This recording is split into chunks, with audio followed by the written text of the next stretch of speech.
5 biggest mistakes to avoid when you flip a house and make money every single time. Over the last 15 years, I've done thousands of flips starting back in 2008. Whenever the market crashed and everybody got out, that's when I got in.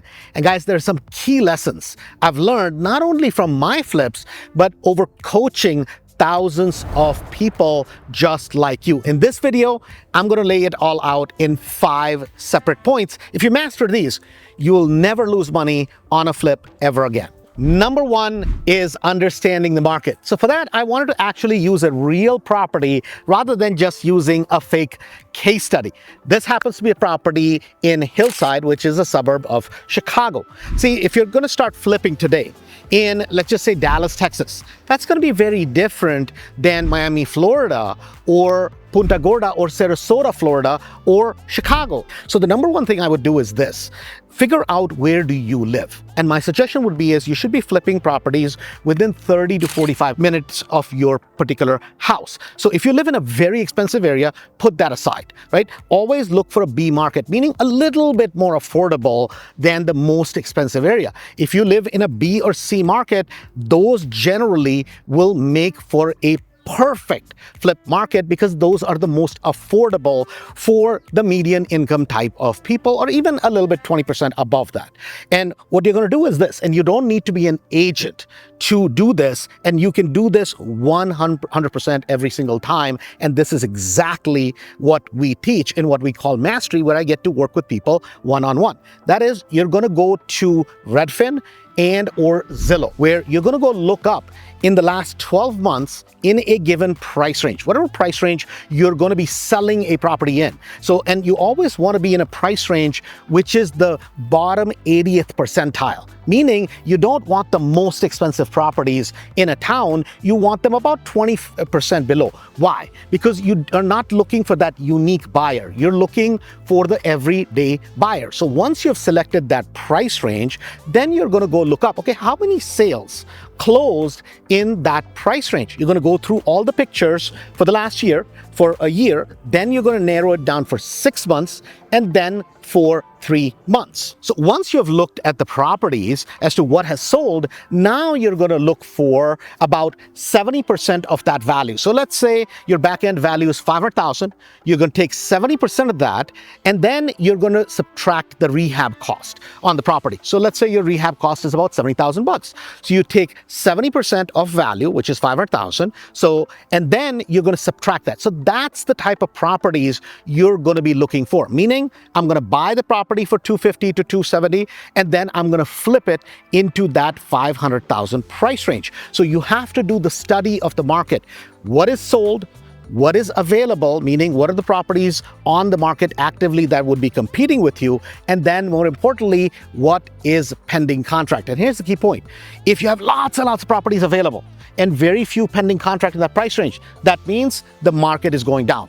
But if you have few properties that are available and yet there's a lot of them that are pending contracts and closed, that means you have a nice, strong, healthy market. And generally it's considered that you should have 3 to 4 months worth of inventory on the market to be considered a healthy, strong market. Point number 2, which is one of the most important things after area selection, is going to be picking the right property to rehab. Meaning, I don't want to take on a property where I'm going to have to build a second story. I don't want to take on a property that needs so much work that it's going to be 80, 90, 100,000, especially if you're somebody that is just getting started. See, I want to take on a property which is kind of lipstick on a pig. I'm not saying your property should be a pig, but you want a property that is dated. You want a property with good bones. You want a property with good foundation. Things like roof, things like windows, things like plumbing, electrical, those are generally easy things to do.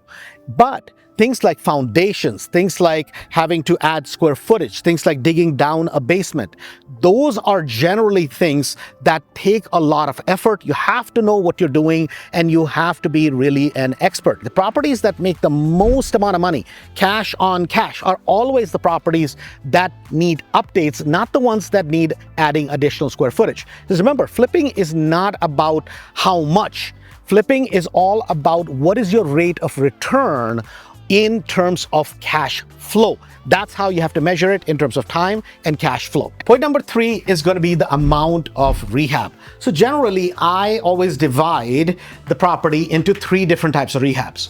$25,000, which is touching and painting, meaning you just touch the property, you paint it, you just clean it up, you change the countertops, maybe the appliances, and that's it. This is on about 11 to 1200 square foot, small little ranch, small little property. It's going to cost you that. Then about 45 to 50,000, that's the next category of the rehab, which is you're doing some plumbing, you're doing some electrical, maybe you're changing the windows, but the exterior of the property is generally good, and you're doing an inside rehab, which is about a 3-bedroom, 1.5 bath type of property. That would be a mid-grade rehab. A bigger rehab would be something like this one, $75,000 to $80,000, where we had to do a bump out upstairs. We had to do all new electrical, all new plumbing, all new windows.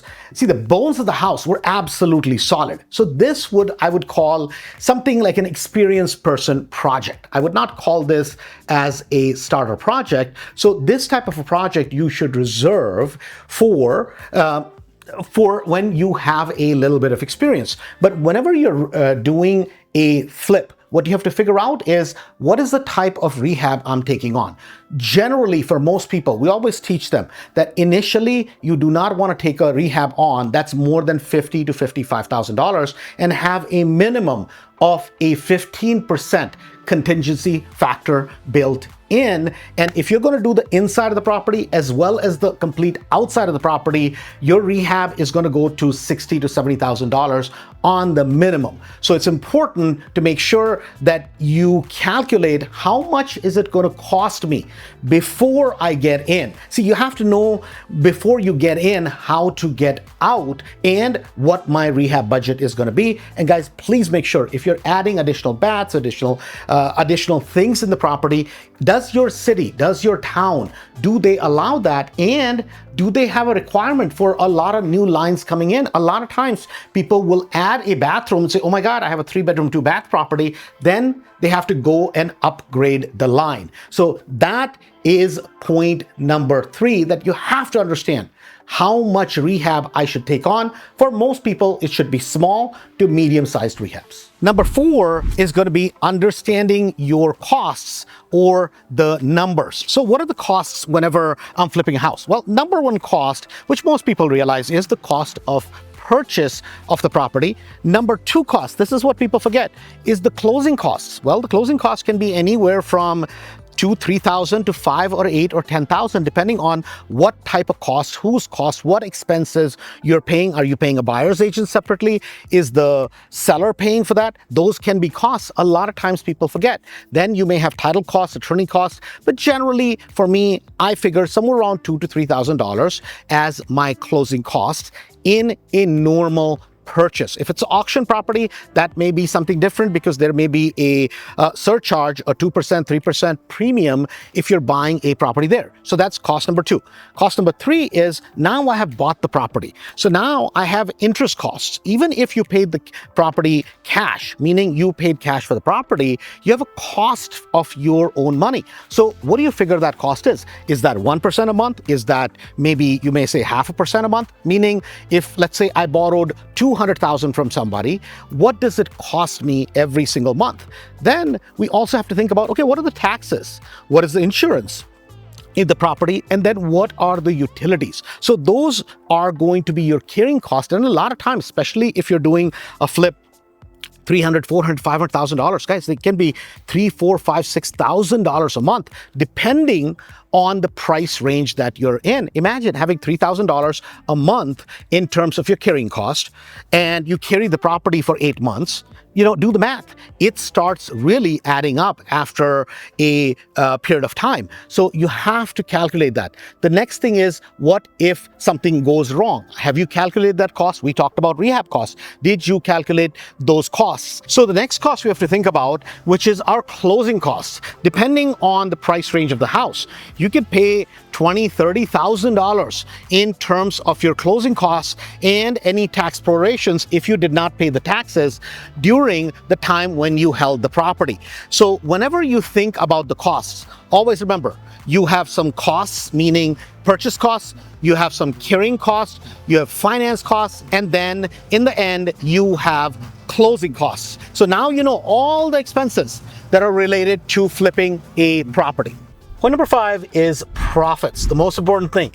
So whenever you're flipping a property, you have to think about 15 to 20%. Now, if you're somebody that's new, 20% may sound like a lot of money that you want to make on a flip, but if you're doing this full time, you have to think about 20% profit. So what am I talking about 20%? 20% of the ARV. So if the property is going to sell for $400,000, then you should be making about 20% of that, which is $80,000, or minimum of the rehab cost, whichever one is greater. So let's say it's a $400,000 property, 20% would be $80,000. And the rehab is $60,000, then you're good with the $80,000 profit. But what if the rehab is 90, or what if it's 100? Then you should shoot for a minimum of $90,000 to $100,000. Now, is it possible every single time? No, but never go below a 15% margin. Ideally, 20%, minimum 15%. Now you know how to flip properties every single time. If you just follow these 5 basic rules, you'll succeed every time and never lose money. You want to learn more? Go to Andrew Holmes Real Estate. Join us at our free weekly meetings. You can attend online, or better yet, attend them in person, and I'll see you there.